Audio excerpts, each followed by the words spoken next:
الذين يجعلون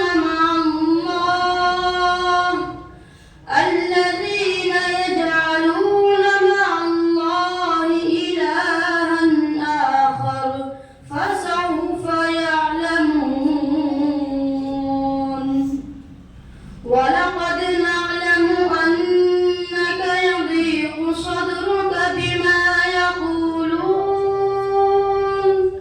فسبح بحمد ربك وكن من الساجدين واعبد ربك حتى يأتيك اليقين. صدق